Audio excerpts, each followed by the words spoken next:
Hi, guys. Hi. Hi, Bay. Hi. Hi. Heard you got into a sporting A accident. lot of stuff happened this weekend. Yes. It was a pretty tough weekend. Yeah. Which leads me to my first topic. Okay, so former import of Petron, Anthony Grundy, 40 years old, he passed away in Kentucky. With an altercation with domestic dispute, and he got stabbed. But I really want to ask you, Carlo, how big of an impact was he during that time that he was in Petron? Because he was, they won the championship that time. He was ginormous. Like, no one thought that there'd be a team who could stop the TNT squad in that year because they were gunning for a rare PBA Grand Slam. Anthony Grundy was actually a replacement import. I believe he was the third import for Petron in that conference. But he was a hard worker. He was a great addition to that squad because of his tenacity, his intensity.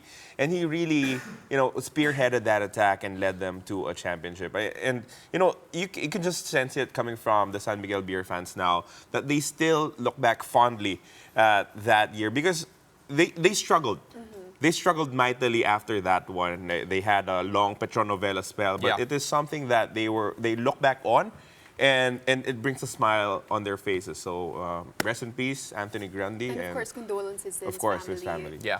Yeah, well, let's talk more about celebrations. I mean, just like Anthony, there was so much to celebrate about his career. And a PBA player just retired over the weekend, and that was Doug Kramer. And let's first look into the last 30 seconds of that game that Matthew Wright saved. Okay, let's look into it Check it out. So this was the fourth quarter of that matchup. And they were down 7-30. Yep. With 30 seconds remaining. Matthew Wright made it back-to-back threes. He just couldn't be stopped. Yep. At that stage, that play, Matthew Wright nails a three-point shot. And you have to have seen it coming. I mean, Coach Louis Alas does not shy away from showing us that he likes locating Matthew Wright off a curl to nail a three-point shot. Yeah, and let's take a look at this. This was a game winner, and this was crazy. So he's draped around the two defenders off a curl. And he still shoot that ball. Yeah, it's a fadeaway, leaning out of bounds, three-pointer off the corner with time running out. And Matthew Wright giving Doug Kramer winning end to his PBA career. And, again, it's... Doug Kramer did not star in that. He did not showcase that bicep shot that we were all talking about. But seeing him collect a victory in his final minutes as a PBA player is it's a great thing to see, especially for all of those PBA fans now who are into nostalgia. And the player of the game interview for Matthew Wright was all about the retirement of Doug Kramer and Willie Wilson as well, who was also playing his final game in the PBA. It's crazy, but you know what? Another person was supporting Doug Kramer's retirement, celebrating his 17 years in the career, in his basketball career. And like JC and Tel posted for him. Yeah. They're really close. Yeah. And also, there it is. There you go. And so, we're now seeing the posts for Doug Kramer, of Doug Kramer as well. So, again, his basketball journey, may be over from his time from the Ateneo Blue Eagles. Fruitful. Yeah. I mean, like painful days with Ateneo. Painful for us because we're from For Lasal. us, yes. He has nothing to say. He has nothing to say. He was happy at that time. No, it actually helps me look back because I graduated the same year as JC Intal and Doug Kramer. Oh, okay. Wow, that was 12 years ago. Well, again, congratulations to Doug. You had a great career. You gave a lot of PBA fans great memories. Your biceps will live on forever.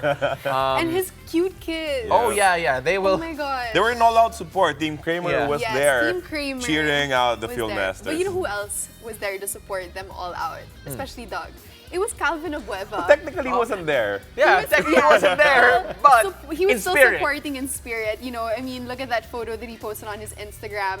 He even said, "Good game, guys. At least kasama ko sa pick. See you soon, Kuya Doug." And then, of course, Doug replied, "Thanks, Calvin. We miss you. Ikaw na bahala next conference." Oh, is that I see. Is that a clue? I think that's... that's a bit of a prophecy, isn't it? Yeah. Well, also shout out to Calvin for posting that on Instagram, and maybe we'll see you again soon. But also shout out for you using your laptop and your TV at the same time. You have 2 screens, bro. 2 screens just for One screen Doug. was not just enough, especially Yeah, Matthew you need Wright, more. shooting all of those Oh, shots. absolutely. Right? Let's talk about another team. Over the weekend, there was an altercation that happened in the San Miguel Beermen team. Now, it was between their import as Wells, Arwin Santos, Ronald Tubin, and Kalina Bong. Now, let's just talk about this altercation. There was no proof, but There's no video. There was no video. There was no video, but there were, of course, people there watching. Now, what do you guys have to say about this whole altercation that just happened? Well, I think the first thing we have to address is that happy birthday, Junmar Fajardo. Yes. Happy birthday, Yes, Junmar. birthday. We're sorry that fireworks happened on your birthday Yeah. in the practice court. And again, but you're still the MVP. yeah. Again, it's a terrible thing to hear, especially from any basketball team, and regardless of any level, you don't want your players to be getting at it at each other. Obviously, we don't have all the details, and we don't know whether or not any sanctions. We barely have details. Yeah, barely any details. Just an article. no, and just who were involved allegedly. Yes. So right now, there are no official sanctions yet. At least From that the PBA or for from the PBA team. or for the team that have been released. So it'll be very interesting to see the developments there. And you know what? It was something that Eric Reyes mentioned when we were doing the game. He said that sometimes when you're so focused on a goal, the pressure just gets to you. And right now, everything is just exemplified multiple times. Yeah. For the San Miguel Beermen, because they're gunning for history. They're gunning for a Grand Slam. They're second of their franchise history, something that has only been done once by Crispa. They are knocking at the door, and of course the pressure is there. Sometimes pressure, escapes in routes that you don't really want. Yeah. But we hope that everything will be patched up with the San Miguel Beermen. We need them to be in tip-top shape because they're one of the toughest contenders in the elimination round, and there should be a big match between them and the TNT Catropa. Definitely. I mean, all we can do right now is just wait for those official announcements. Yeah. But guys, that's all we have for What's Trending. Thank you. Thank you, and get better soon. I heard the finger sprains are really hard to recover from. It really is. But you know what? There's more here on Shoot Around, so stick around.